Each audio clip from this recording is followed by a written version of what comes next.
Well, good afternoon and welcome to Intelligent Design Hoof Care. It's hosted by the Institute of Applied Equine Podiatry. I'm Casey LaPierre, and we're here for episode 2.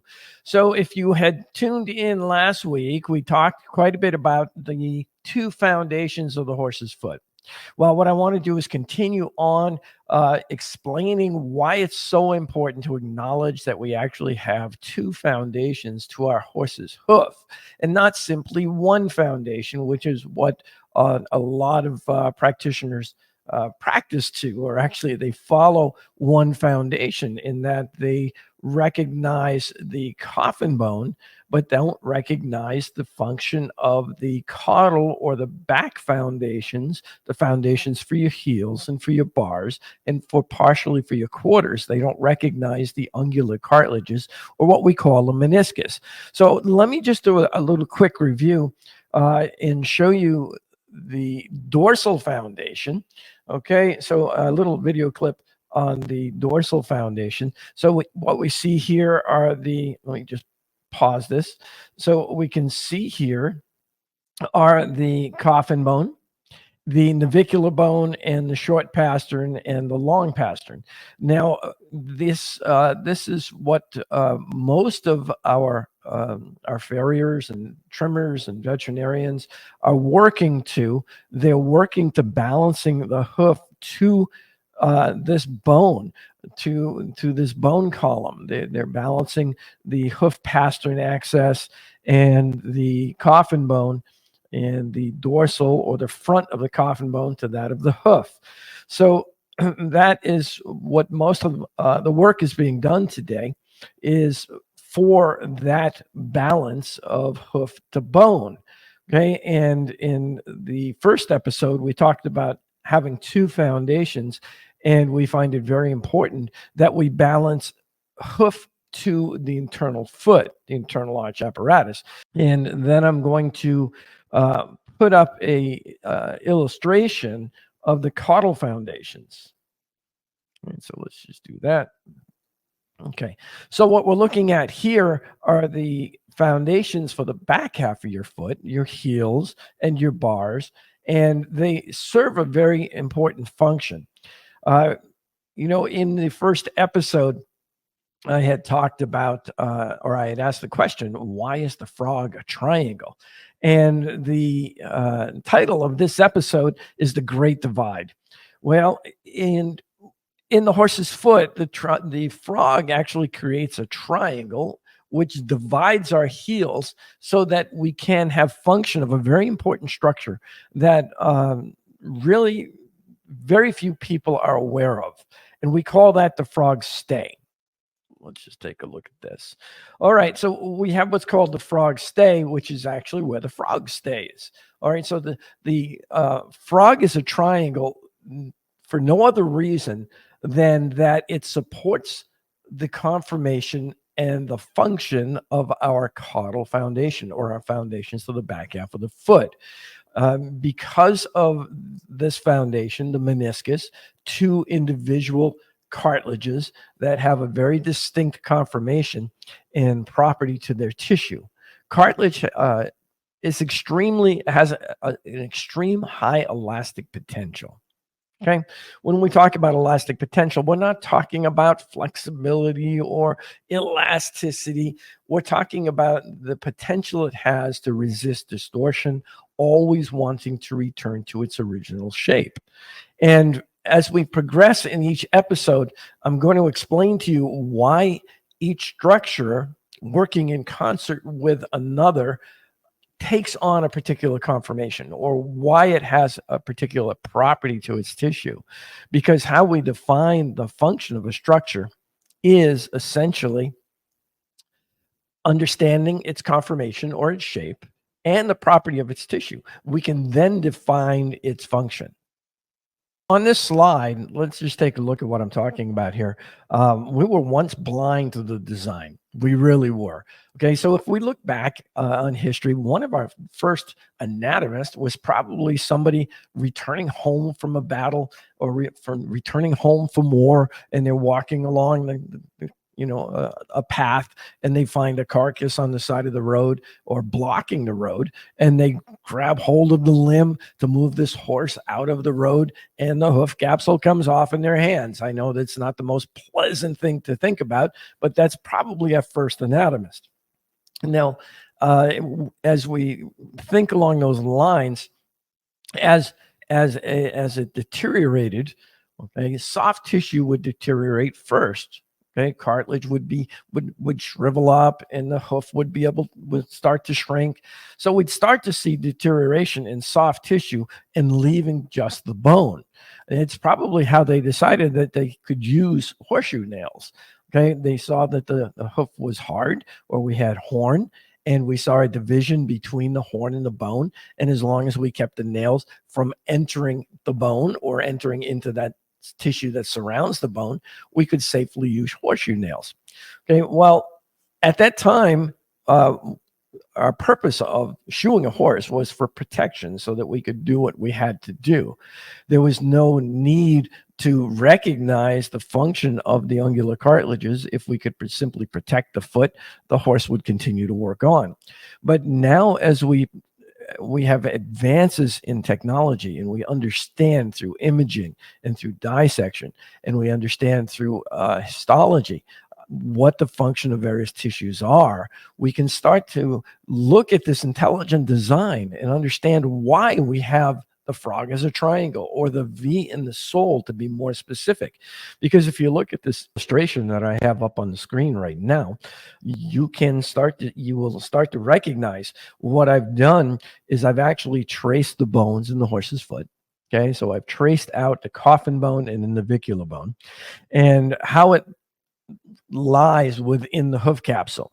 Okay, and I have shaded in the frog stay and outlined the frog stay and the ungular cartilages. I've traced the ungular cartilages. Okay, the ungular cartilages work very much like torsion bars. Okay, because they have a high elastic potential, they can deform, and as a result, through that deformity, they reduce torque on the joint. Uh, in the past, as I said, we really haven't looked at the caudal foot. In fact, let me just bring this up. I'm just going to do this as an overlay. Here's a study that was actually done in, excuse me, in 2010, and this study was only done on 4 warm bloods. But I want you to see the reason that they did this study. Um, Okay, it says, whereas the effect of the heel conformation on the tension of the suspensory apparatus is well documented in literature, there are few reports of joint contact force components in the equine distal limb. This is in 2010, and it just took into consideration changing the angle of the heel. So I want to get down the angle of the hoof and the angle to the they're just raising the heel. Basically, it's static mechanics. And so what they did was they actually were raising and lowering the angle to check on the amount of force at the pastern. And they would raise the heels 12 degrees. Okay, that's a pretty extensive rise. And they were just showing the changes in the force. And here's their conclusion. Okay. The analysis suggested that the coffin joint loading and fetlock joint loading are strongly connected. Duh. Okay. The heel configuration may influence both coffin joint and fetlock joint contact force components.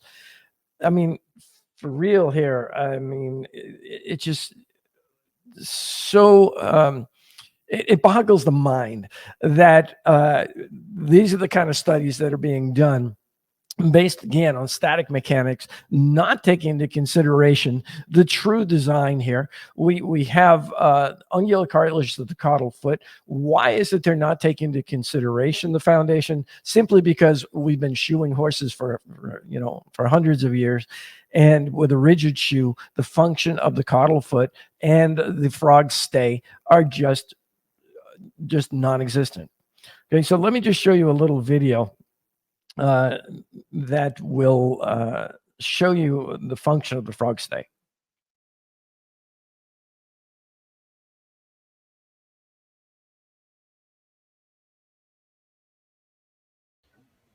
Okay, so this is a sole that was removed. We removed this sole from a hook capsule, and it's showing. I used to actually, I'm going to just stop that right there. I used to use as a model in all of my classes a simple paper plate, and you can actually use this to demonstrate why we need the meniscus and the caudal aspect of the foot, and why the frog stay is the V in the sole. Okay, so if I turn this over, you can see that I've actually I used this in my last class. I actually used it in the 5-day applied equine podiatry course that we just had finished up this week here at the Institute. So you can see where I drew in the coffin bone, and I drew in the golden line or the white line and the frog stay. And when we don't have it, I'm going to turn it around so you can see what happens if we didn't have the V in the sole. So just think of this as being a complete plate. So when the heel hits, okay, torque is actually induced in the toe through the joint, okay, because we have a joint here. Okay, so any movement in the heel is going to result in that movement. But having the heels independent of one another, it reduces torque. And that's what I want you to see right now in this video. Right around P3, torque is reduced because of the function of the frog stay. Okay, so we have P3.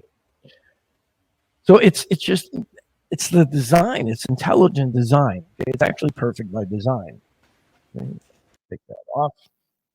So I'm going to show you a video here. Okay, so this is just a slow motion video of a horse working. He's barefoot. Okay, I actually have it of him shot as well, but I want you to see how this foot lands, and this is on flat ground. Okay, so we're not even talking about horses that are going around barrels or horses that are coming off fences. We're talking about a horse that's working over completely flat ground. I'll tell you a little bit of history about this. This is a steeplechase horse. He was the most improved horse over fences in steeplechase in the United Kingdom in 2005. He actually won his first race in his career after having his shoes removed.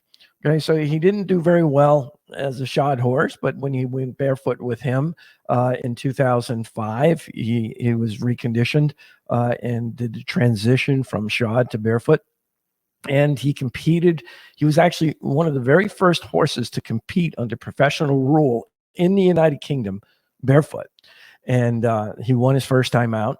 And he continued to do very well. In fact, in 2005, there was a documentary that was done on him with the Discovery Channel. Okay, that's Saucy Knight. You can look him up on the internet. Okay, so we'll watch Saucy moving along here.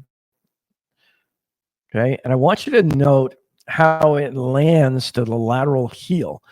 And as a result, the appendages of that foot have to actually be able to function through the frog spine to reduce torque on the joint. Now you can see that lateral heel. We're going to see that lateral heel landing. Okay, so that is a balanced foot.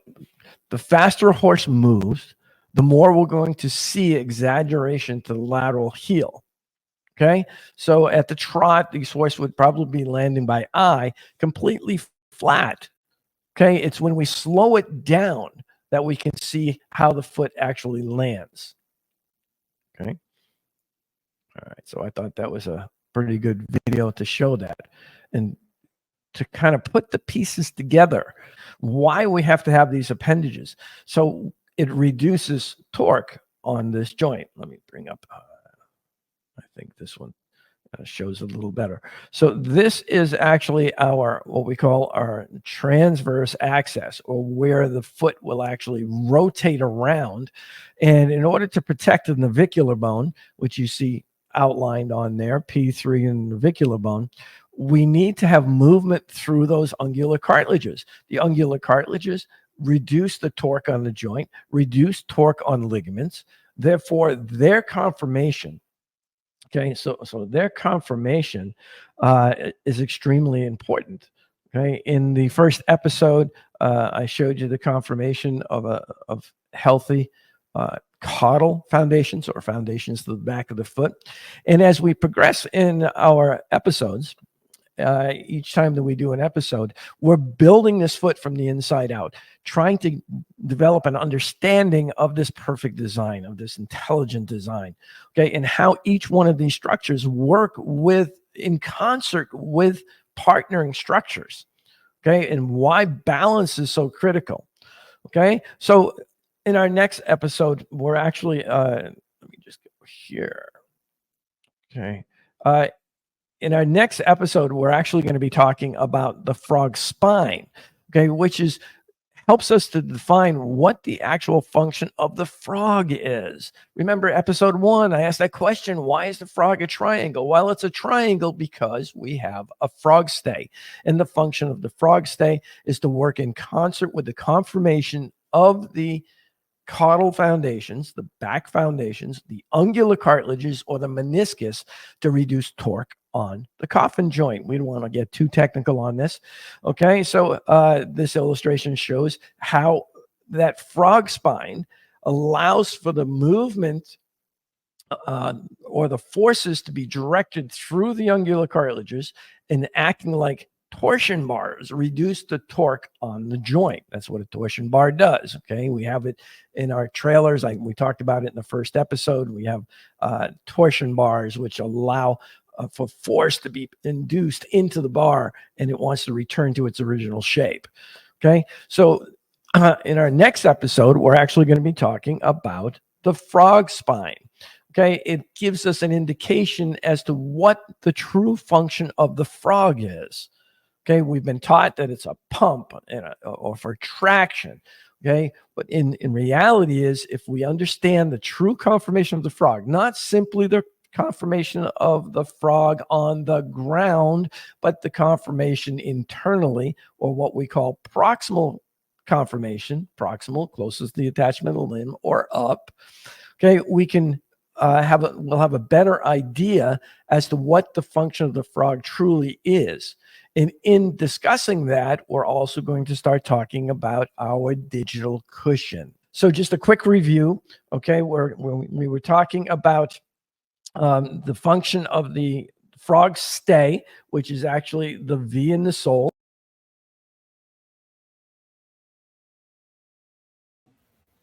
Okay, what you see is your bars. Bars are part of the frog stay. And what's really cool is, let me just go back on that so you can see that.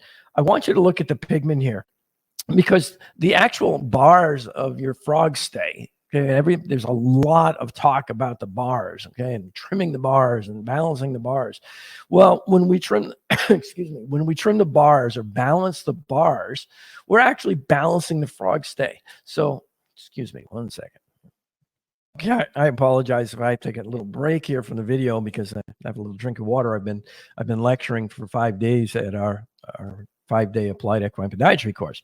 So what I want you to see is the pigment here. Okay, pigment is of our stratum medium, or the bar, the wall of the bar, and what we see here in this on this video is we can see where the bars actually end. The bars do not go all the way around the frog stay.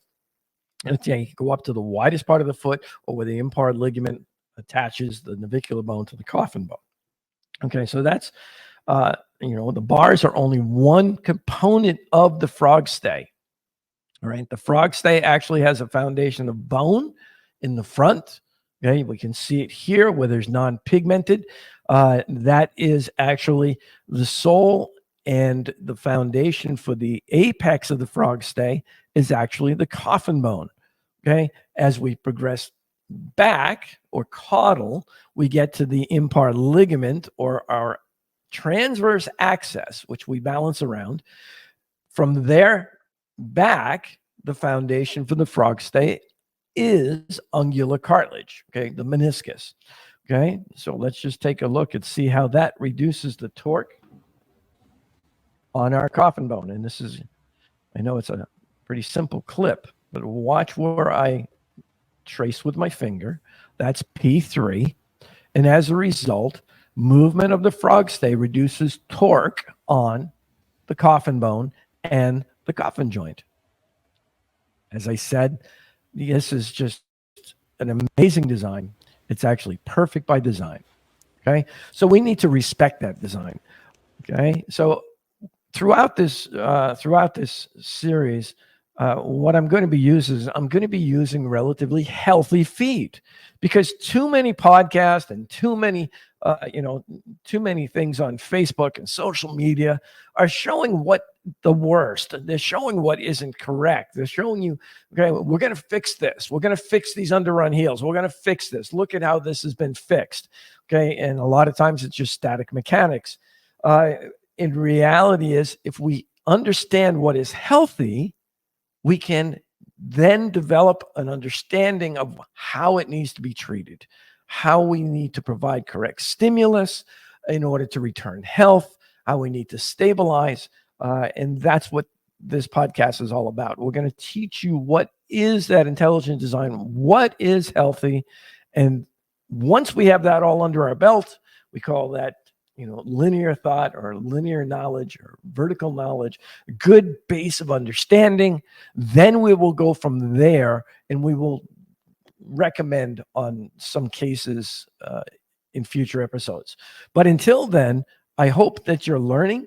I hope that you're understanding this intelligent design and why we practice to this design, and we try to respect the design and the function of each one of the individual structures. Okay, so until the next episode, we will be discussing the frog spine and its function and how it works in concert with our digital cushion and our meniscus, our frog stay, to protect that foot from excessive torque and shock and the forces created by impact. Okay. All right. I hope you enjoyed it. Be sure to follow us. Go on to our YouTube channel. Okay. You can just go onto YouTube, Casey LaPierre, and you will find our channel, Intelligent Design Hoof Care. You can also follow us on Facebook.com/Applied Equine Podiatry. That's our school site. We have several groups there that you can join. You can ask for advice. You can also go to our website, appliedequinepodiatry.org. Okay. I hope you enjoyed it. Until our next episode, enjoy, stay safe, and God bless.